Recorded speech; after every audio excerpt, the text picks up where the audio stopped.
This trick can and will get you pussy or dick or whatever it is that you like. We got to be equal opportunity. But I'm not talking about just ordinary pussy. I'm not talking about that like I'm going to trick you into kissing me YouTube cancer pussy that seems to be everywhere on the internet these days. I'm talking about getting pussy with a card trick, getting in their minds and shit. And today we're going to, god damn it, this fucking son piece of shit ass. Oh, I got this. Let me just adjust this right here. Get a DSLR. Get a fucking DSLR. All right. So today I'm going to show you guys a card trick, otherwise known as an open prediction. And the reason it's called that is because from the start, you're going to tell them that they're going to stop at the ace of clubs. That is going to be the prediction from even before the trick starts. They're going to stop on the ace of clubs. So you go through the deck and you start dealing the cards face up one by one. They can say stop whenever they want. Let's say they say stop right around here. You put this card face down. And then you go through the rest of the deck and show them that there's actually no ace in clubs anywhere nearby. As a matter of fact, you can turn over a whole bunch of cards and show them that there's no ace of clubs anywhere near where they said stop, or any ace of clubs at all in the rest of the deck. You can go through this very fairly, show them one by one. And if there's a face down card for some fucking reason, you can show that that is not the ace of clubs. So you go through the rest of the deck all the way to the bottom and show that there's no ace of clubs anywhere, which means one of two possible things. Either the card they stopped at is the ace of clubs, or I took it out before we started and put it in the box. Ha, see, it's in the box. I put it in the box before we, the fuck. Wait a second. You don't think that card that you stopped at, you don't think that card is the, no, there's no way. It's the fucking ace of clubs. And then at this point, they're throwing panties at you. They're throwing their phone numbers. They're throwing dicks at you. Whatever it is that you like, they're throwing it at you at this point. So that is one version of open prediction that I like to do. It sets you up where they think that you're fucking with them for most of the trick, and then at the end, you punch them right in the cunt when you show that the card that they stopped at was in fact the ace of clubs. So to do this trick, of course, you're going to be a little bit dirty at the end, but that doesn't matter. So to start it, you're going to have the ace of clubs right on top. And then really one of the only moves that you're going to do is you're going to do a swing cut and maintain a break right above this card. So as you're dealing the cards, you're going to maintain that break the entire time. You start dealing the cards face up onto the table and ask them to say stop at any point, and they're going to stop you at the ace of clubs. So you go through it maintaining the pinky break the entire time, and also try to deal slow enough so that they don't go past the break and decide to fuck you.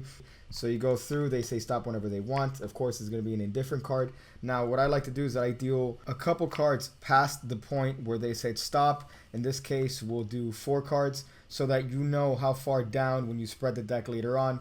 Then at this point, you just spread right to the break, turn over all the cards above the break, and show them that there's no ace of clubs anywhere there either. Of course, at this point, you're securing a pinky break below the ace of clubs so that when you show them all the cards and square it up, what's going to happen is that this card is going to go along the ride with it, right below it. Of course, they don't know this. That goes on top of the pile on the deck. At this point, you turn over half the cards and show that there's no ace of clubs there as well. Now, when you square this up, it's important that you do it in the exact same way that you did before, because you want it to all match and you don't want them to think that you're doing a sneaky move. So you turn over the rest of the cards and show there's no ace of clubs there. At this point, I like to mention that either that card against all odds is the ace of clubs, or that before we started, I took it out of the deck and put it inside of the card box so that it would look like it's the ace of clubs. So I'll pick up the card box and go, where is the ace of clubs? It's not here, so that means it has to be in the deck. Or whatever gay faggy shit they say in France. So you spread through the deck and you're going to go to the first face down card you see. Now, of course, it's important that you don't spread past this card too much, because if not, they'll see the indifferent card and not the ace of clubs, and you'll look like a moron. So you spread to the first face down card you see, which is going to be the ace of clubs, and then you're careful that you only spread about 3 cards, because we only dealt 4 cards. You push off the rest with your thumb, and you could show the deck is clean. Of course, make sure to hide that card, because if not, they'll catch the f***ing trick. So you spread the deck cleanly, and then at this point, you can turn the whole thing over and show them that they did in fact stop at the ace of clubs. I do want to point out that a very important point in this is after when they say stop and you've shown a couple cards after that, when you show the rest of the cards above the break, and you steal the card underneath, that's going to be the open prediction later. In this case, it will be the 9 of diamonds. Every single action that you do from this point has to be the same. So in this case, you're squaring up the packet and putting it on the table. This packet, even though you're not stealing anything underneath, has to have the same exact actions as the packet before, so you don't stand out. That's pretty much just the point I want to make. So there you go, that's a trick. Please send me any pictures of any subsequent pussy or dick, whatever that you might get, which brings me to the good point of following me on Twitter. Do this. Make sure you follow me at PigCake with 2 E's. Motherfucker that took PigCake, I'm coming for you. In the meanwhile, let's do some Q&A in this bitch. So first thing comes from Cameron. He just got my giveaway cards. They're the Chris Angel cards. You're welcome for the deck. Sorry for the cancer.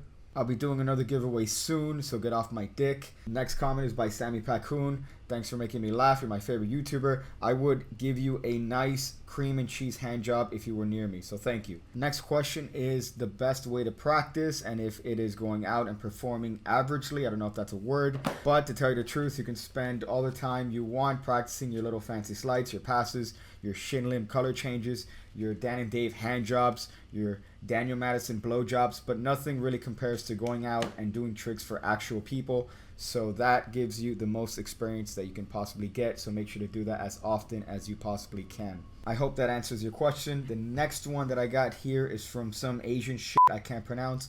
It says, I suck your dick for no reasons. I'll tell you the reason. I have a massive dick. That's the reason. And if you were here, I'd suck your tiny Asian dick, bro. Love you. The next one here says, what kind of mic do you use to voice over your videos? And I personally use this blue snowball microphone. Why? Because I'm a basic bitch, and I'm not about to spend $300 on a microphone when I could spend that on a nice Asian man boy hand job. So this one does the job well. I like it. I recommend it. The last one here is from @Jarek120. Recently challenged him to a wrestling match and he accepted. So I feel a little bit bad for him because he doesn't know what's coming to him. If you guys want to see that, make sure to tweet at him. Let him know that I'm down as fuck. This guy thinks that PigCake isn't capable of snapping him in half just because he has a proven track record of wrestling or because he tricks girls into kissing him doing magic tricks. Well, either way, I'm going to slap his blonde eyebrow having ass to next week, bitch. So on Twitter, make sure to follow me at PigCake with 2 E's, PigCake with 1 E, and make sure to let him know that I'm down as fuck to tear his ass apart sexually. I mean, he's kind of hot. I'm gonna go watch one of his videos right now. When I see you again, when I see you again, when I see you again, when I see you again, when I see you again, when I see you again, when I see you again, when I see you again.